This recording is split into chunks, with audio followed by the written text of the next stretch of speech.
دونوں مقامات پر متصلاً قبل یہود کا تذکرہ ہے۔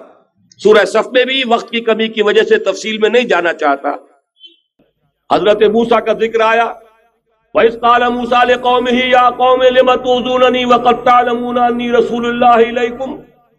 پھر حضرت عیسیٰ کا ذکر آیا، وَإِذْ قَالَ عِيسَى ابْنُ مَرْيَمَ يَا بَنِي إِسْرَائِيلَ إِنِّي رَسُولُ اللَّهِ إِلَيْكُمْ مُصَدِّقًا لِمَا بَيْنَ يَدَيَّ مِنَ التَّوْرَاةِ وَمُبَشِّرًا بِرَسُولٍ يَأْتِي مِن بَعْدِي اسْمُهُ أَحْمَدُ۔ یہ سارا تذکرہ یہود کا ہے۔ اس کے بعد فرمایا یریدون لیطفئوا نور اللہ بافواہہم، یہ یہودی چاہتے ہیں کہ اللہ کے نور کو اپنی منہ کی پھونکوں سے بجھا دیں۔ اس میں ایک طنز بھی ہے، اللہ کے نور کو قریش مکہ بھی بجھانا چاہتے تھے لیکن وہ عمل کے ذریعے بجھانا چاہتے تھے۔ وہاں ابو جہل نے بھی اپنی جان دی ہے، گردن کٹوائی ہے۔ جہاں 13 صحابہ شہید ہوئے وہاں 70 بتوں کے ماننے والوں نے بھی اپنی جانوں کی قربانی دی ہے۔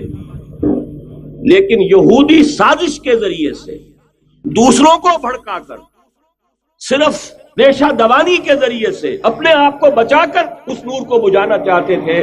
اس لیے یہاں تنزیہ انداز ہے، یریدون لیطفئوا نور اللہ بافواہہم، یہ اپنی منہ کی پھونکوں سے بجھانا چاہتے ہیں۔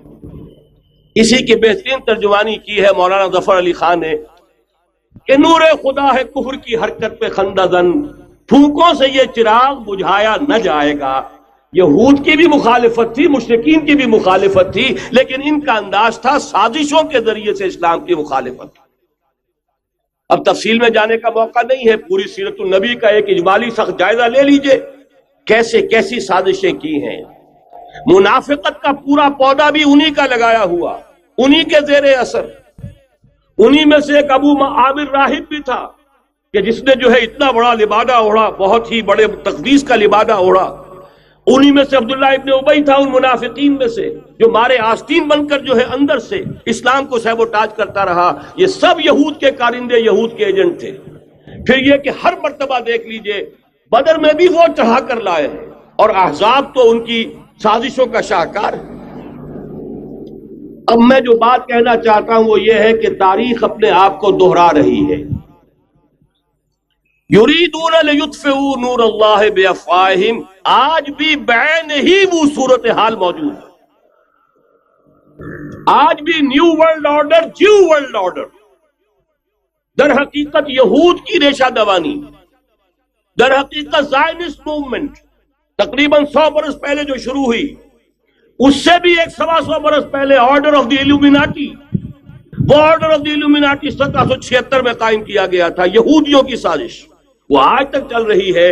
آج بھی یہودی ہے کہ جو اسلام کا خاتمہ اور مسلمانوں کو اپنے کمی کاری بنانے کے لیے ایک پورے ورلڈ آرڈر کا نقشہ بنا کر آ چکے ہیں، اور آج در حقیقت آپ کا اصل دشمن، میں بالکل اتفاق کرتا ہوں مولانا سے، اصل دشمن نمبر 1 میرے اور آپ کے اندر موجود ہے، میرا اور آپ کا نفس۔ اصل دشمن یہ ہے، نفس ما ہم کم طرف فرعون نیست لیکن اورعون ایراعون نیست۔ اور دوسرا خارجی دشمن سب سے بڑا یہودی، لیکن یہ کہ اس وقت کے اور اس وقت کے حالات میں ایک بڑا فرق واقع ہوا ہے۔ مجھے اقبال کے وہ شعر یاد آ رہے ہیں، دنیا کو ہے پھر مارکہ روح و بدن پیش، تہذیب نے پھر اپنے درندوں کو ابھارا، اللہ کو پامر دیے مومن پہ بھروسہ، ابلیس کو یورپ کی مشینوں کا سہارا۔ وہی تاریخ ستیزہ کار رہا ہے ازل سے تا امروز، چراغ مصطفی سے شرار بولہبی۔ تو دنیا کو ہے پھر مارکہ روح و بدن پیش، تہذیب نے پھر اپنے درندوں کو ابھارا، اللہ کو پامر دیے مومن پہ بھروسہ، ابلیس کو یورپ کی مشینوں کا سہارا۔ آج یہودی عیسائی پر مسلط ہو چکا، یہودیوں نے پورا عالم عیسائیت فتح کر لیا، آج پورا عالم عیسائیت یہودیت کا اعلی کار بن چکا ہے۔